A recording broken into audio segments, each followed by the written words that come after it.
परेश रावल एक लोकप्रिय अभिनेता और राजनीतिज्ञ है। एक अभिनेता के रूप में वह एक मंजे हुए कलाकार है।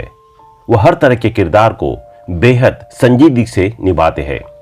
उन्होंने जहां हेरा फेरी जैसे फिल्मों में दर्शकों को खूब हंसाया, वही फिल्म खलनायक और दिलवाले में उनके खलनायक के किरदार को भी दर्शकों ने खूब सराहा।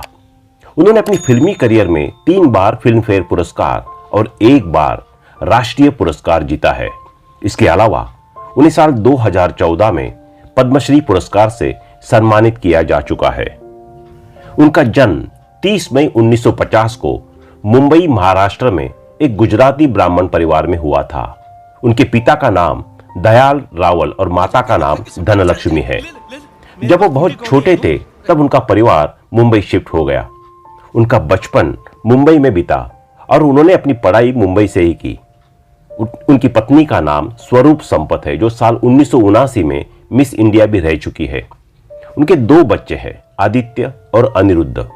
उनके बड़े बेटे आदित्य रावल एक फिल्म अभिनेता और पटकथा लेखक है, जिन्होंने हाल ही में फिल्म बम फाड़ से अपने फिल्मी करियर की शुरुआत की।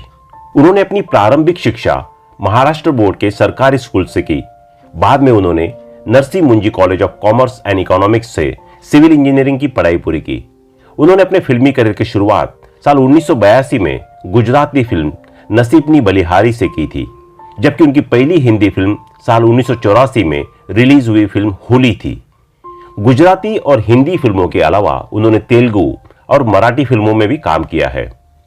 हेरा फेरी प्रियदर्शन द्वारा निर्देशित और एजी नडियादवाला द्वारा निर्मित फिल्म है। इस फिल्म में परेश रावल के अलावा अक्षय कुमार और सुनील शेट्टी भी मुख्य भूमिका में नजर आए थे, जबकि तब्बू, असरानी और ओमपुरी सहायक भूमिका में नजर आए थे। इस फिल्म में परेश रावल का बाबूराव का किरदार काफी लोकप्रिय हुआ था। इस फिल्म के लिए उन्हें बेस्ट कॉमेडियन का फिल्म फेयर अवार्ड भी मिला था। दर्शकों ने इस फिल्म को खूब पसंद किया और आज भी इस फिल्म का एक एक सीन और डायलॉग लोगों की जुबान पर है।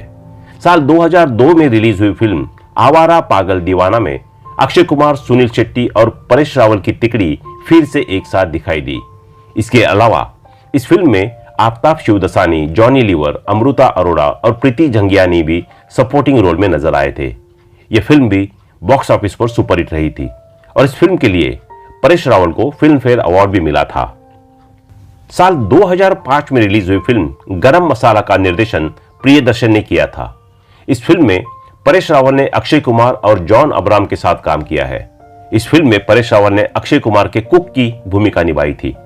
लोगों को इनका एक किरदार काफी पसंद आया और यह फिल्म बॉक्स ऑफिस पर सुपरहिट रही थी। कई सुपरहिट फिल्मों में काम कर चुके परेश रावल साल 2014 में भारतीय जनता पार्टी में शामिल हुए थे और उसी साल उन्हें अहमदाबाद से लोकसभा चुनाव लड़ने का मौका मिला, जिसमें वे विजयी रहे। फिल्मों में काम करने की वजह से वह राजनीति में ज्यादा टाइम नहीं दे पा रहे थे, इसलिए उन्होंने साल 2019 के अगले लोकसभा चुनाव में भाग नहीं लिया। आज परेश रावल की गिनती बॉलीवुड के हाईएस्ट पेड एक्टर्स में की जाती है। एक रिपोर्ट के मुताबिक परेश रावल की कुल संपत्ति $13 मिलियन यानी 93 करोड़ रुपए है। उनकी कमाई का मुख्य जरिया फिल्में और वह एक फिल्म के लिए 5 से 6 करोड़ रुपए चार्ज करते हैं। इसके अलावा वो विज्ञापनों से भी अच्छी खासी कमाई करते हैं। उन्होंने मुंबई के जूहू में समुद्र के किनारे एक आलीशान घर बनाया है, जिसकी कीमत करोड़ों में है। इसके अलावा उनके पास लग्जरी गाड़ियों का भी अच्छा खासा कलेक्शन है। अपने अभिनय से फिल्मों में जान फूंकने वाले अभिनेता परेश रावल की निजी जिंदगी के बेहद निराला है। परेश रावल की पत्नी का नाम स्वरूप संपत है, जिन्होंने कई टीवी धारावाहिकों में काम किया है और वह साल 1979 में मिस इंडिया भी रह चुकी है। परेश रावल और स्वरूप संपत की लव स्टोरी काफी दिलचस्प है। स्वरूप संपत उनकी बॉस की बेटी थी। परेश रावल जब पहली बार स्वरूप संपत को देखा था तो उसी वक्त उन्होंने अपने एक दोस्त से कहा था कि वह इसी लड़की से शादी करेंगे, चाहे वो बॉस की बेटी हो या बहन। इस घटना के 2-3 महीने बाद उन्होंने उन्हें प्रपोज किया और ठीक 12 साल बाद साल 1987 में उन्होंने स्वरूप संपत से शादी की। स्वरूप संपत ने कई फिल्मों और टीवी सीरियल्स में भी काम किया है। अगर फिल्मों की बात करें तो उन्होंने साथिया और हिम्मत वाला जैसी सुपरहिट फिल्मों में काम किया है। इसके अलावा वह मशहूर कॉमेडी शो ये जो है जिंदगी में भी नजर आई थी। इनकी शादी को आज 36 साल हो गए हैं और दोनों अपनी शादीशुदा जिंदगी में बेहद खुश है। साल 2022 में गुजरात चुनाव प्रचार के दौरान परेश रावल ने बांग्लादेशियों और रोहिंग्यों को लेकर एक बयान दिया था, जिसमें उन्होंने बंगालियों का भी जिक्र किया था। उनके इस बयान को लेकर उनकी खूब आलोचना हुई।